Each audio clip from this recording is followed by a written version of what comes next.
Hello, everybody. My name is Rodrigo Rezende.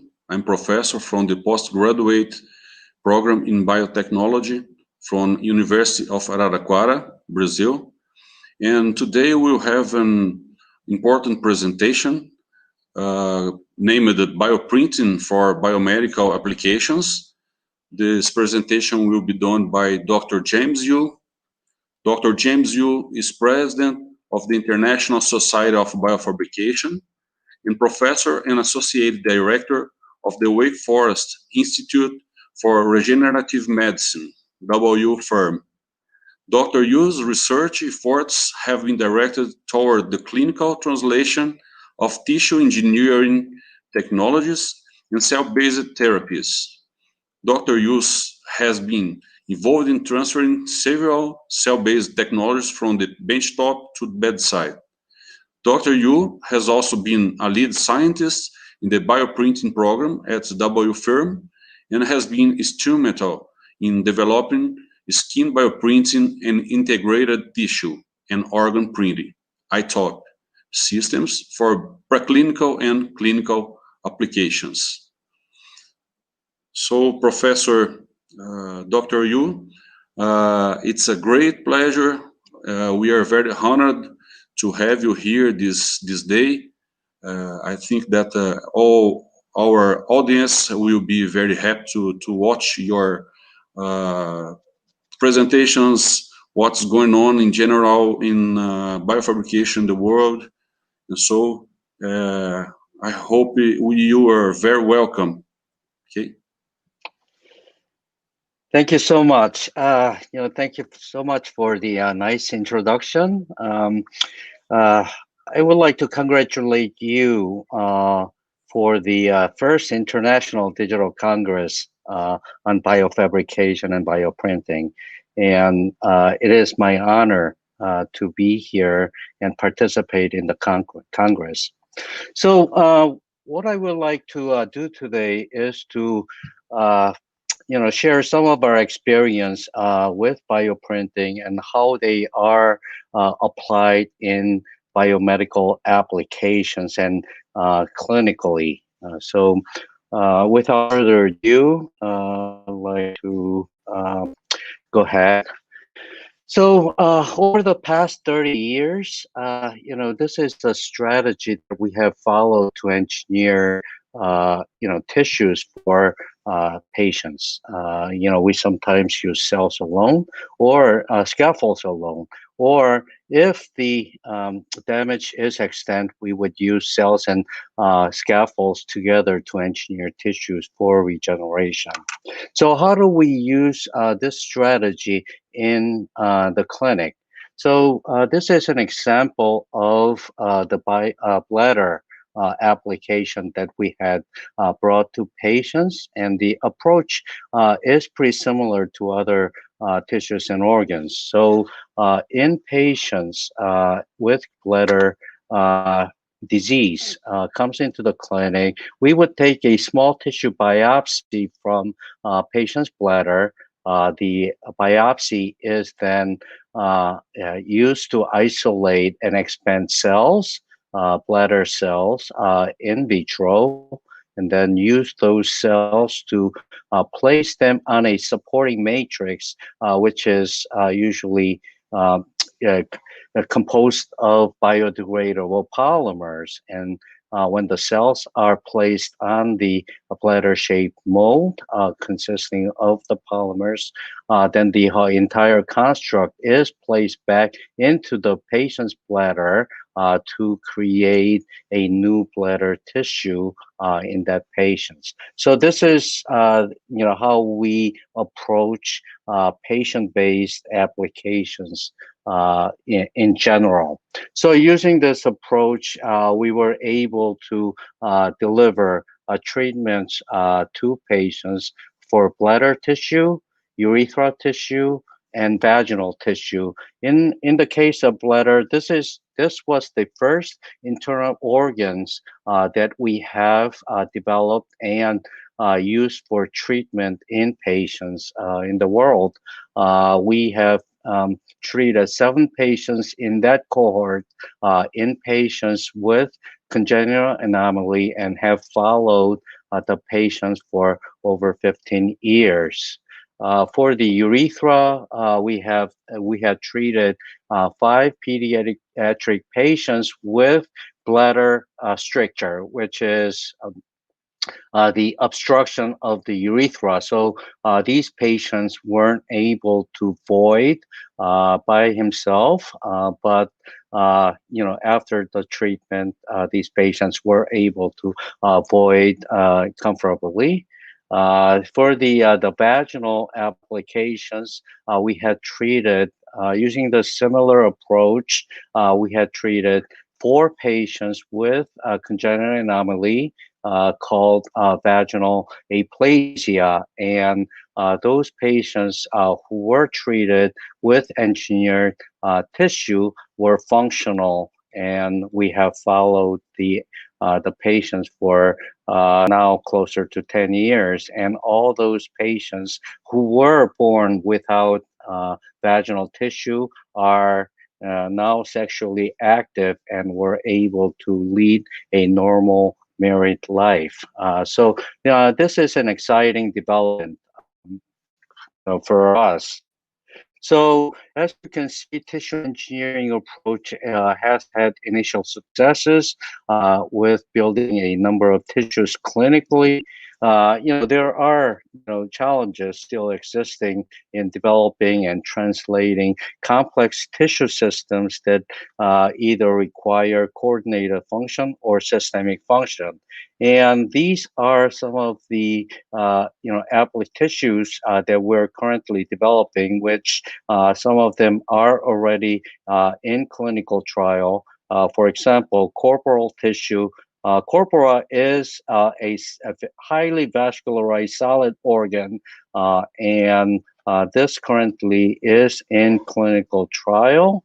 Another exciting development is the tissue engineered uterus, which we have shown that the tissue, the uterus, after it got engineered, is able to support live birth, and this was performed in a rabbit model. But this is exciting development where we could create functional tissue that would support support function in different applications. So, however, there are challenges that we have to, solve in order to bring more tissue applications to patients. And I've listed some of them, but there are a lot more that needs to be addressed. Vascularization obviously is very important when we're trying to build tissues that can be readily integrated in vivo. Innervation also is very important in carrying out the function of the tissue or organ. As well as biomaterials need to be better developed specific to target applications. Cell source is also an important component that we need to develop, because I have shown you in previous slides that we have used patients' own cells, and those are very personalized applications. However, if we wanted to treat more patients, we need to develop a universal cell source that can be an off-the-shelf cell source. So this area is very, is developing very actively currently. And, obviously cell delivery method is also important. How we deliver cells would, be determined by how the tissue functions as well. But one challenge that I would like to discuss with you today is engineering challenge. And by doing addressing this challenge, we can develop better scaffolds and fabricate the scaffolds that would be suitable for applications. And currently, it is very difficult to replicate the complex vascular network that we have in our body, or the microarchitecture of the specific organs that we're trying to build. And those are, currently a very prominent challenge that we need to address. So, in order to do so, we were looking for a way to address that challenge. And about 15 or 16 years ago, we came across a technology, bioprinting technology, and that back then was very fascinating in that we're able to deliver different tissue components, into a specific tissue locations in three-dimensional organization. And it can not only deliver cells, but it also delivers biomaterials or biological factors to build tissues that can be closely similar to the tissues and organs in our body.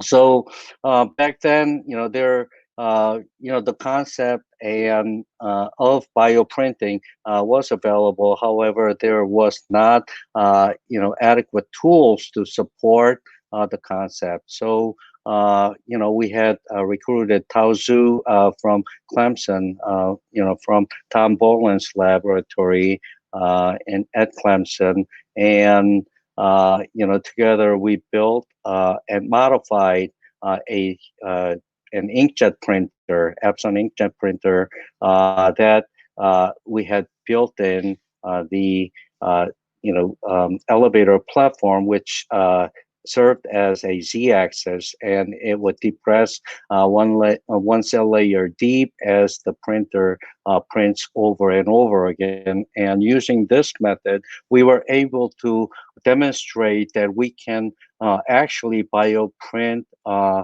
a beating heart, as you see here, or when you deliver stem cells that are different, induced to bone lineage, we were able to form bone tissue in vivo. If you deliver vascular cells, we're able to,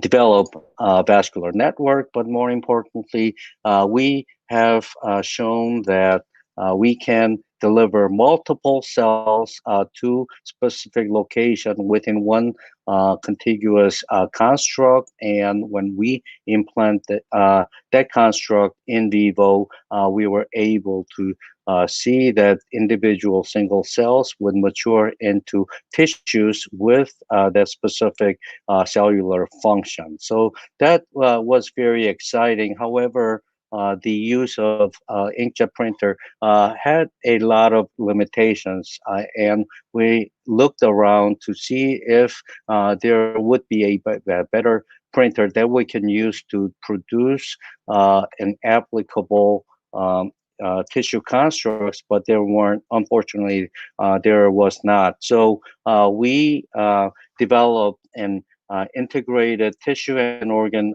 printing system that would allow us to generate three-dimensional freeform shape constructs with precision and reproducibility.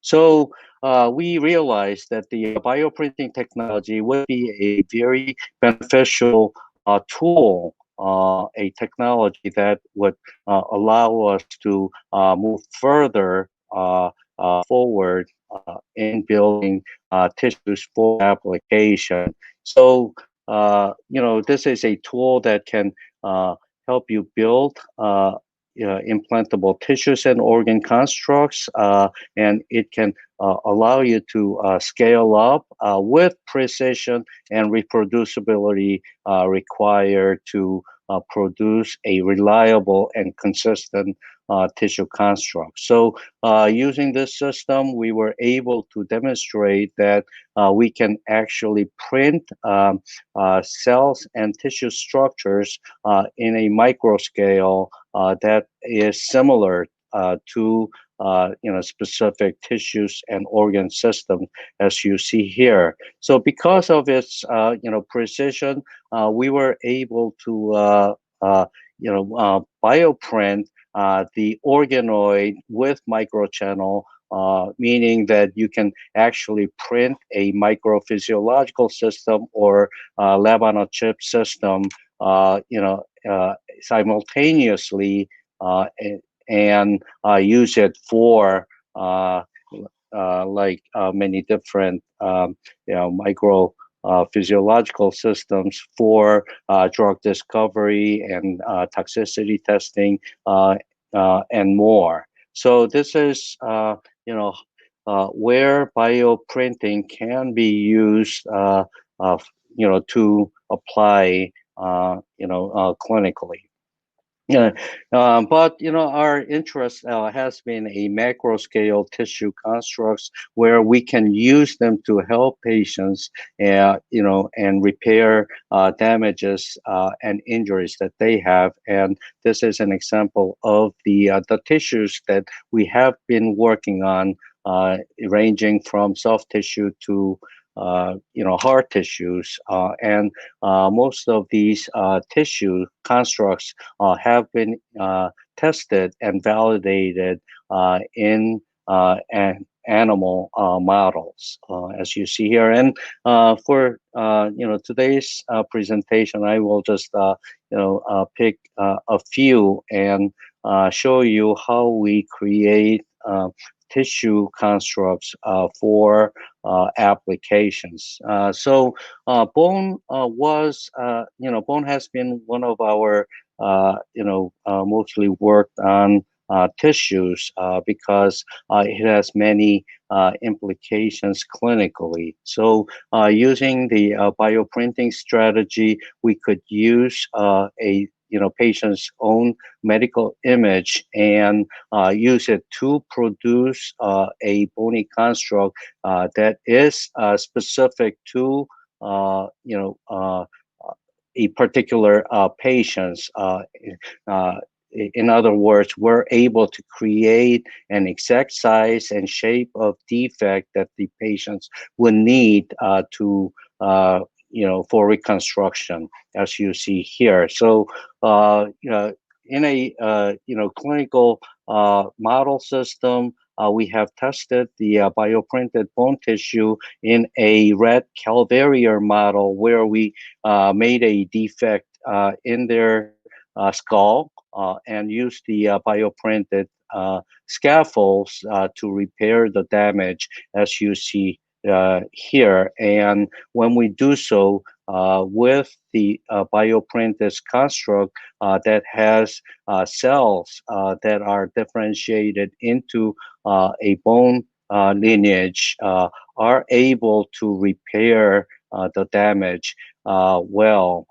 Similar to native tissue, as you see here, whereas the controls fail to repair the bone tissue. Histologically, we were able to show a highly vascularized bone formation that have been regenerated in the bioprinted scaffolds.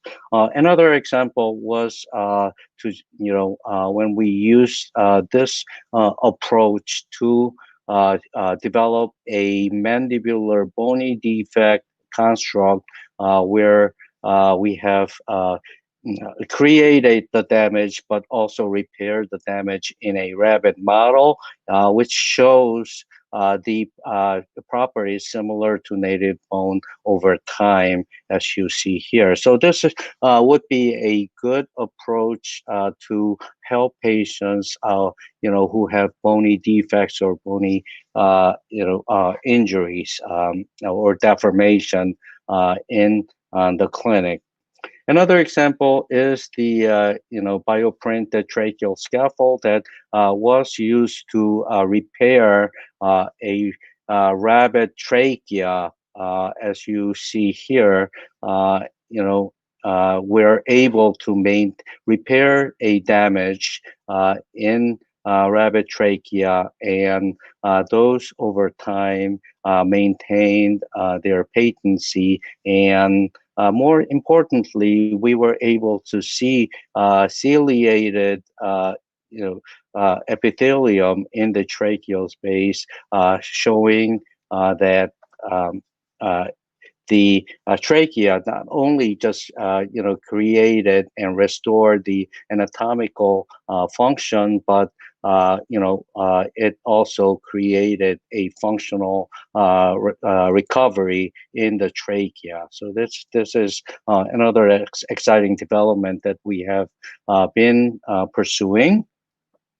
Another example is a soft tissue. We have worked on muscle tissue for many years, and muscle is unlike the hard tissue like bone or cartilage, is a very unique structure that has highly oriented myofibers, which functions in alignment. And restoring muscle tissue it would be a great benefit to patients. And by using bioprinting system, we're able to control so many things rather than if you were to just seed the muscle cells, culture muscle cells on a scaffold, you lose control in the location, placement, and distribution, and the numbers, uniformity.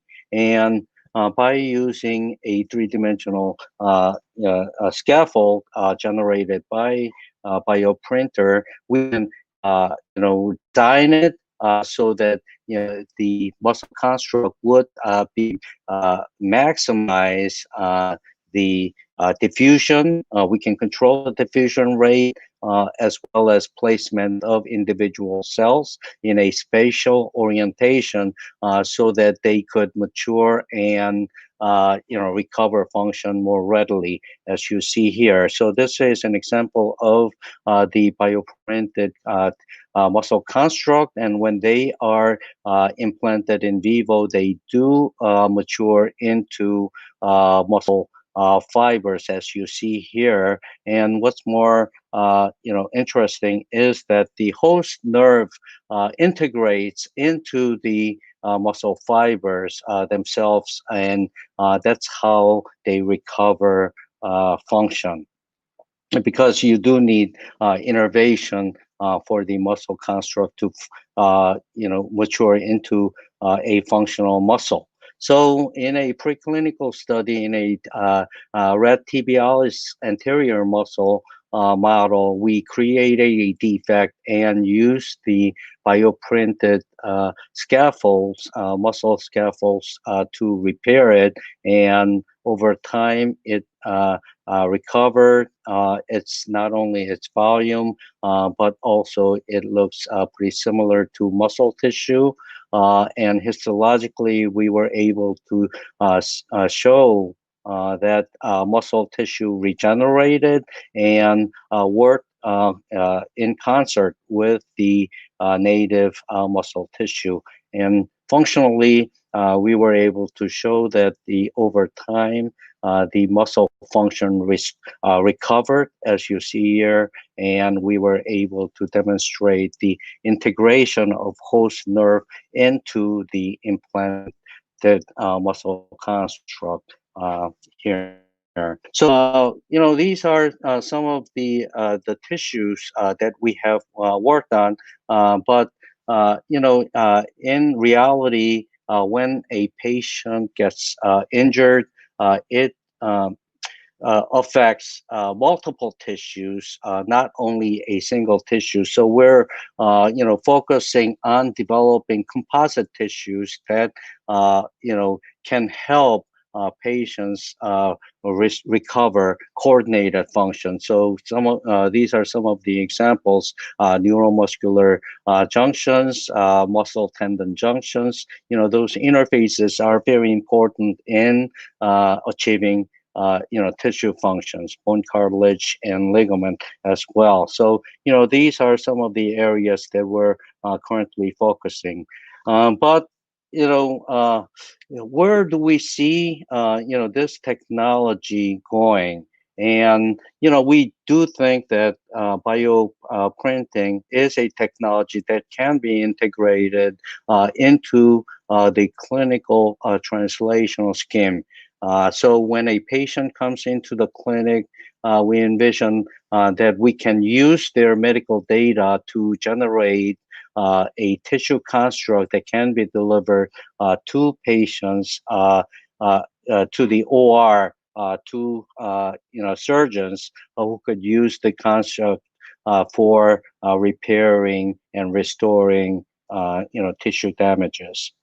However, we we need to develop this technology further in order to bring that to patients. I do not think the technology is mature enough and mature enough to apply in the clinic yet. In order to do that, we need to further develop the hardware portion of it, the software portion of it, and the bioinks. These are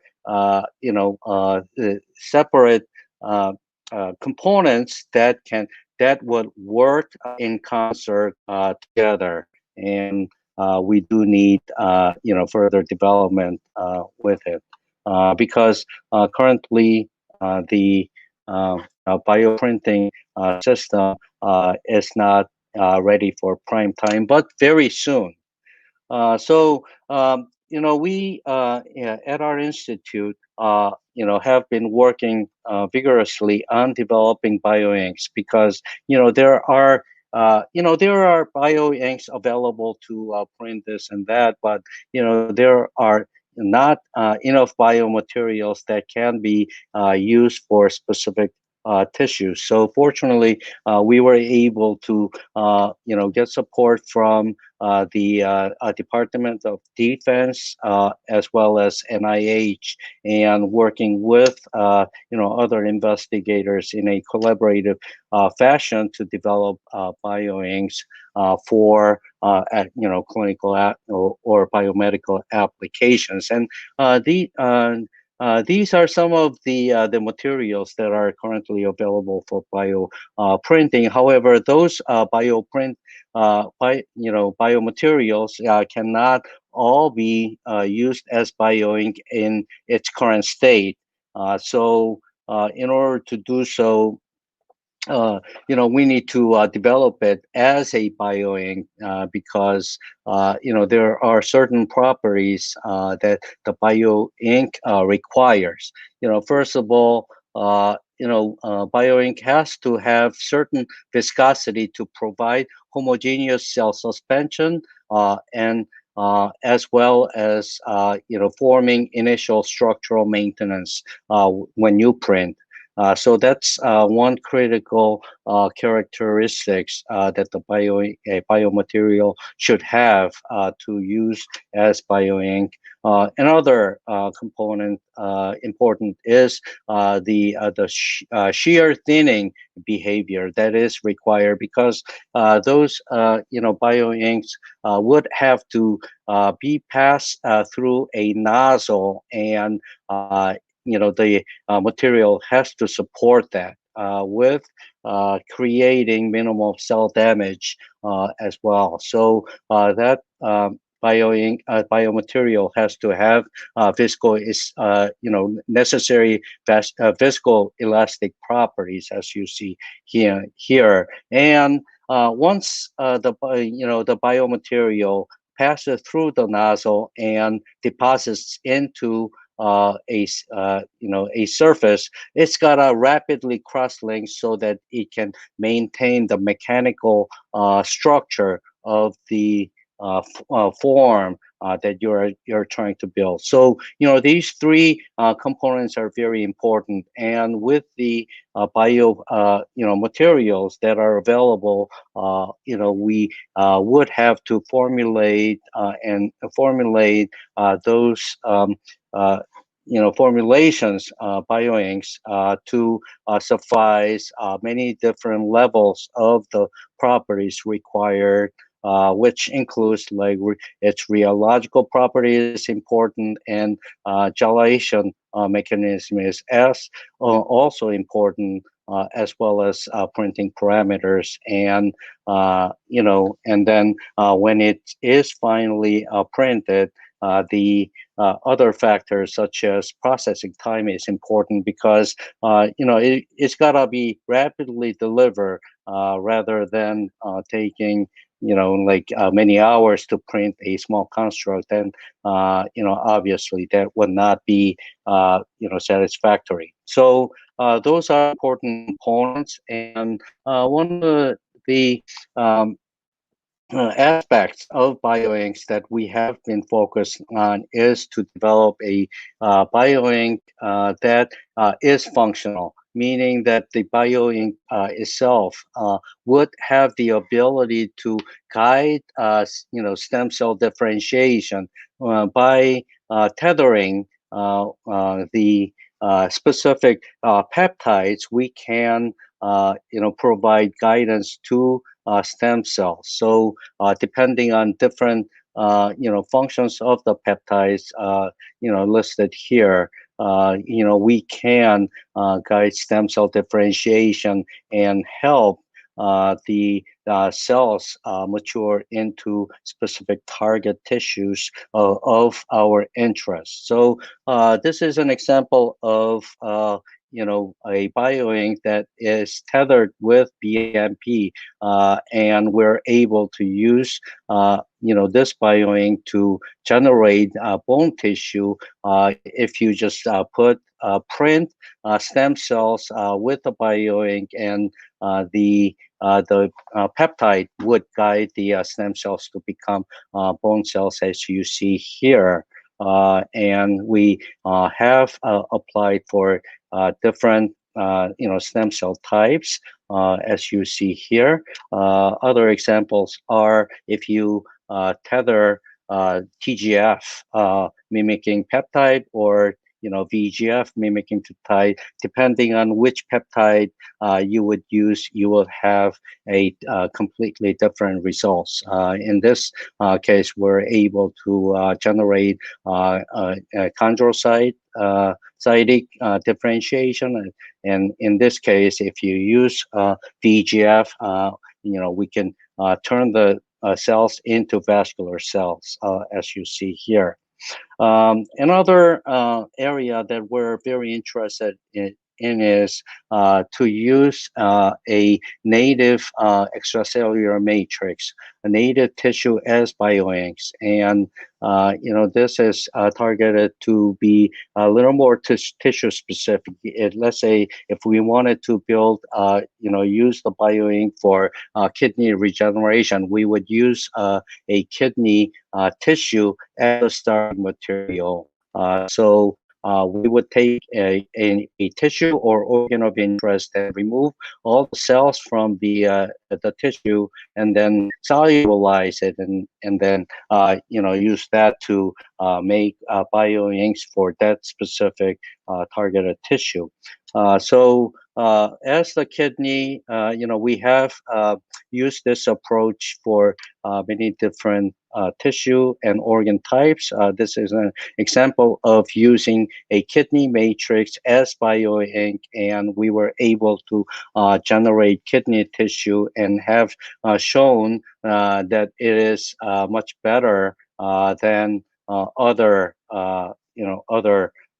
bioinks.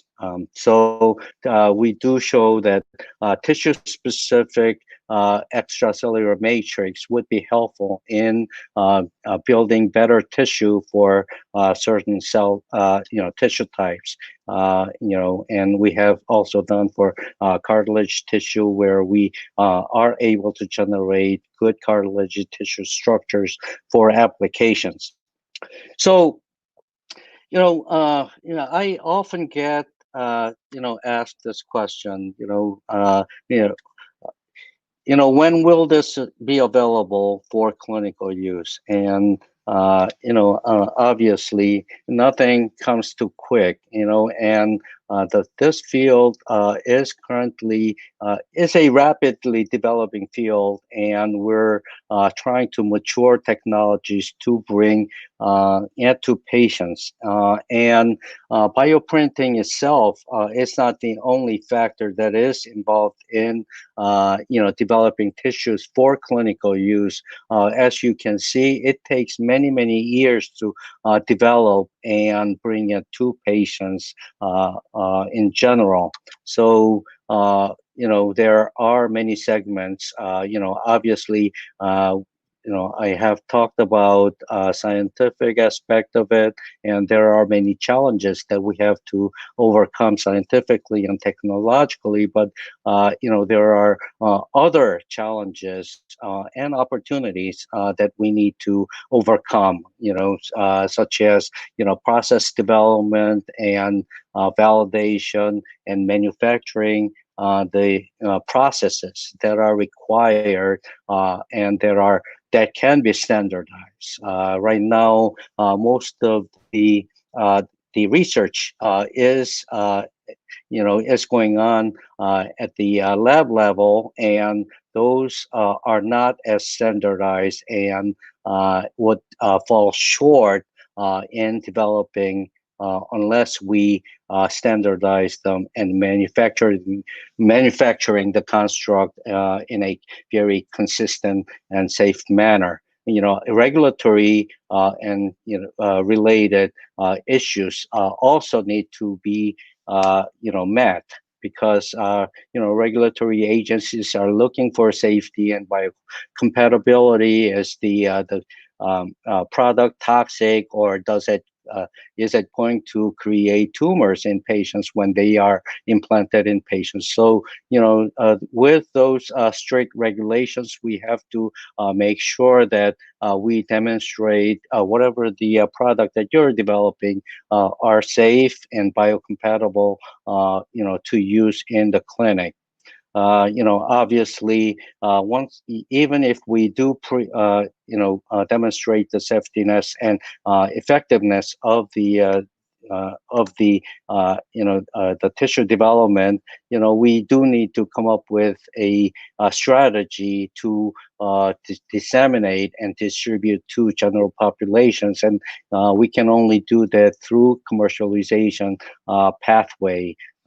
As you see here. However, I am very confident that we will get there someday. It will not be tomorrow or next week, but we will get there with the simplest structures and tissues first, and slowly moving from structural function to more of a complex functions that we require in order to maintain normal life. So it will be incremental, but we will get there.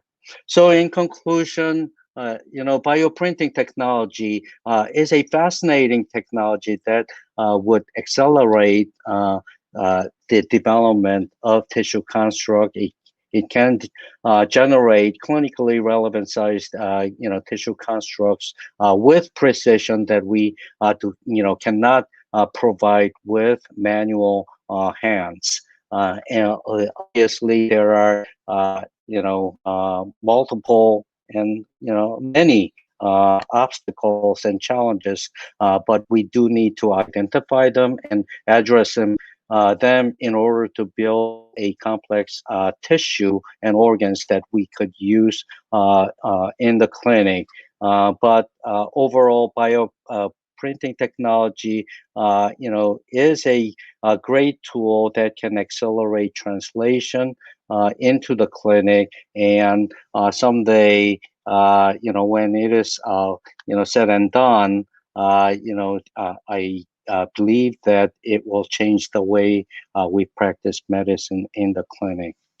Lastly, I would like to, acknowledge our institute members, and we currently are working on many different tissues and organs, and we're currently, doing 15 ongoing or planned clinical trials in different tissue applications. And this could not be possible without the support from our sponsors who shared the same vision as we do, which is to improve patients' lives by developing new technologies. Lastly, I would like to invite you to our annual meeting, Biofabrication in Wollongong. It was supposed to be held this year, but due to COVID-19, this has been postponed to next year. So please do mark your calendar, and we hope that you can join us in Wollongong and further discuss in face-to-face about many exciting developments in the field of biofabrication. Thank you so much for your attention.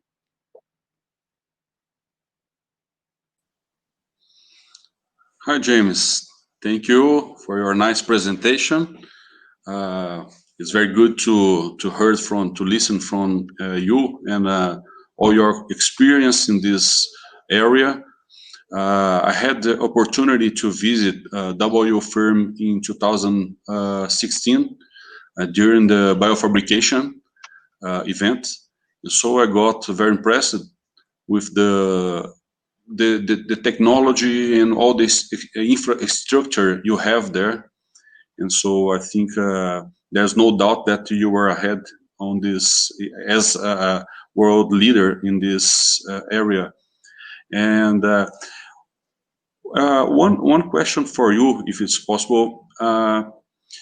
During our lectures everywhere, normally the most frequent question is how long will it take to have a bioprinted and implanted organ, and which organ would you suggest or would you view as the first one to be done? Well, I cannot specifically pinpoint, but I, as mentioned, it will have to be more of a structural, tissues like bone or cartilage tissues first, rather than the tissues that would produce function. So I do think that it will be more structural and morphologically related functions. So, but it does. We will get there, but probably very slowly. Because we do need to go through regulatory agency to make sure that it is safe, and that's what we want. We want our construct to be safe so that we can treat our own family. So that's the level of safety and confidence that we would need in order to bring it to the clinic. And in order to do so, everyone in this field have to work together, because without working together, I don't think we'll get there any faster. So we would like to invite those who are not part of this research, but would like to be involved. We would welcome that too. So let's do it together. Yes, it's an interdisciplinary area. And I saw in your center and your developments about organ ship and also in situ bioprinting. Could you take a glance, say a little bit about these developments and the state of the art of this moment? In short words, please. Yeah, so insight to printing is so a printer that can deliver a product directly to the location or to the patients, and we have developed a skin printer for that purpose because it is topical, so you can readily deliver tissue elements to patients directly. And, we have developed several, prototypes and iterations of the printer, but, overcoming, those challenges, technical challenges, is taking longer than I thought because, for example, if you wanted to deliver skin elements, skin cells and skin, bioink together as a whole, it's gonna be rapid. And the speed is very important because sometimes it takes longer if the defect that you're trying to repair is large. And we do need to figure out a way to deliver it more efficiently and effectively. So, those are some of the challenges. And we also use, bioprinter to print organ on a chip, at all one setting. So that way, after you print, all you have to do is hook up the perfusion to the organ on a chip, and using the bioprinter has many advantages because currently those organoids are generated and deployed manually, and with bioprinter you can print the whole entire organ on a chip system with a very precision and accuracy. So you can standardize your chip more readily. Fantastic.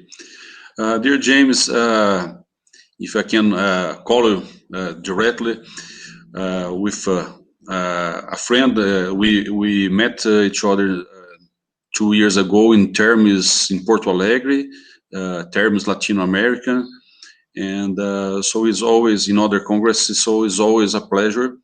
I would like to reemphasize my gratitude for the ISBF endorsement. It's very important for our event. And so I would like to invite everybody who is attending this presentation to visit the ISBF website, because there are many courses, online courses and other conferences. And as you mentioned, this biofabrication 1212 or 2020, I'm sorry, was postponed, but there will be next year in Australia. So, by last, I would like to thank you again for your precious time to be with us, and I hope to meet you again soon. Sure. Thank you so much for having me. It was a pleasure, and I hope that this conference will be very successful, and I'm sure that it will be successful. Thank you. Thank you. Bye bye, James. Bye.